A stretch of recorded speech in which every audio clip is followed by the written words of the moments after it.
Hi everyone, I am Yogesh Chandak. I have created this channel to assist my friends in using Excel easily. Based on my past experience, I have found that Excel is a very simple tool, but with the thorough knowledge of the Excel, we can use it very easily and wisely. So, I am sharing my experience so that we can use the Excel without any macros or without any advanced formulas using just the basic techniques and basic formulas and basic formatting. So here we start. The entire sheet is prepared without using any macro or any special functions. Only basic sheet is prepared. So to start with, let's start. So here is the month of actual complaints, the due date for the respective month, the actual date of filing, the return, the gap between the actual date of filing as well as the due date, and whether there was any delay or it is not a delay. So let's have a heading.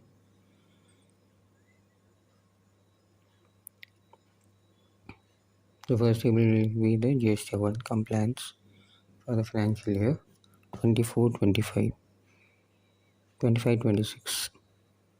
So 25-26 starts with April 2025. So we'll start with that. Next month May 25. And similar to the number fill series, even the date fill series or month fill series works in Excel easily. So I'm just dragging this after selecting the April May month and bringing it up to March.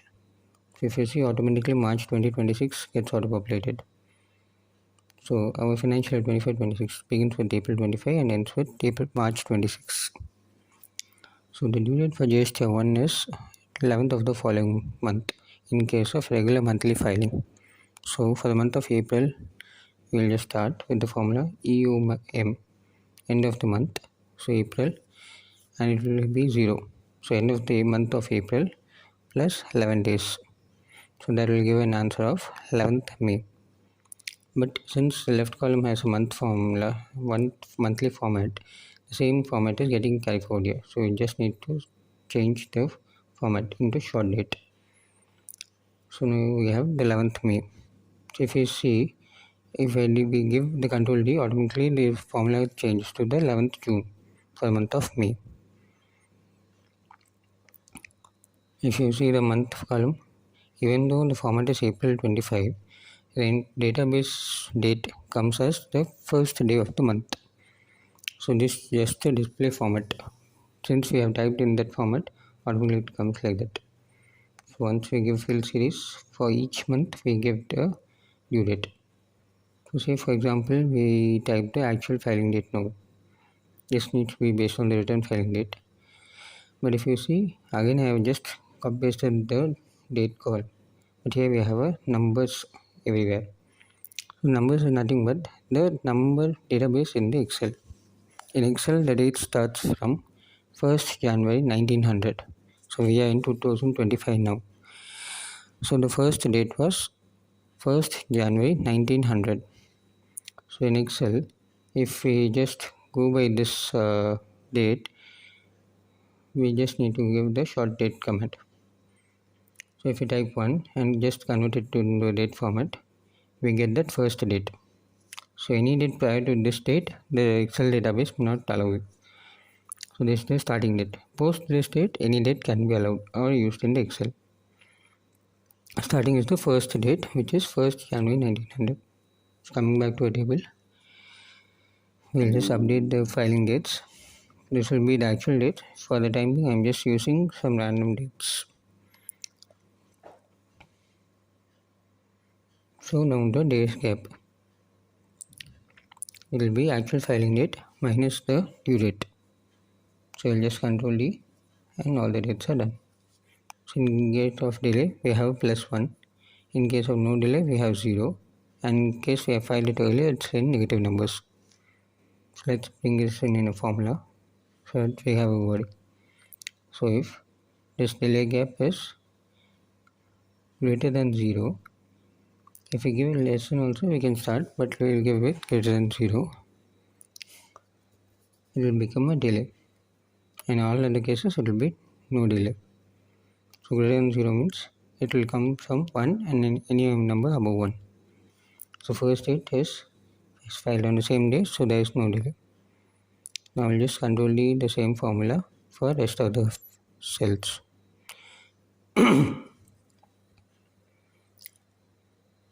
But let's give for the remaining months also.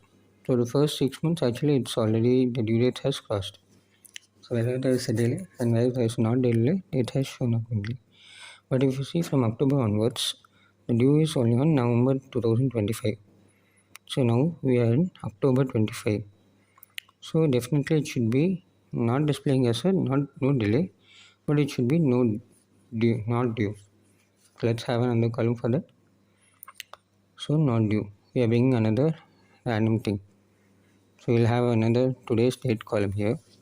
In Excel, today function works where we can automatically get today's date based on the current system date. So we'll link that date if that due date is less than or equal to the today's date. Definitely if the due date is there, it will automatically come as due. If it's not there, automatically it should be not due. So if the first date is due date comes across within the today's date, the existing formula will work.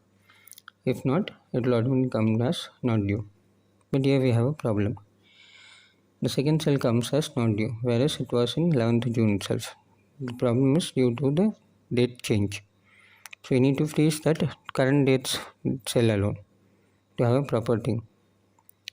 So we'll just freeze that H2 using F4 cell. F4 uses the freeze cell. We'll control D and here we get the final answer. So the November, December, Jan, Feb, March all are not due. So we get a not due answer. So next let's have a little bit coloring. We'll have the basic formatting using conditional formatting under the home tab. So highlight cell rules equal to. So first point will be the delay. So automatically we will have the red color option done. If wherever it gets delayed, it will be red color. So next one, no delay. Here we can choose another second option. We have a green option, so we go by the green. And third one comes the not due. So for that we'll again go by that option equal to not due. Here instead of going with the default option, we'll go by a custom format just to have a change of look. So these are the colors. We can also go with more colors as required. So for the time being, we'll select the blue color. The sample color will also give. We can have just a little bit of more effect. So here we can add some different variety of effects. So I'll choose from the center option. This is the final sample output. Okay. So wherever it's no due, we have get a different formatting. So final output, final touch-ups. Here we have the GST compliance character. In the same way, we can just copy and paste the entire table and get a GST 3B tracker. So in GST 3B, the monthly due are 20th of the following month. So just by changing that date, we will just have a entire full table of compliance for GST 3B automatically without much work. So once we mention the actual dates of filing, we'll get whether we are delayed or not. So based on the delay or no delay, automatically everything will get changed. You don't have to do any formatting or any formula change anywhere. So first day and last day based on the sample date it's delay, other dates are not due. So the same date of today date is getting captured. Based on this calendar, if we have multiple states, we can even duplicate the sheet and use the same sheet with the date of the respective states. Here we are ready with the GST compliance calendar. Thank you. Like and subscribe.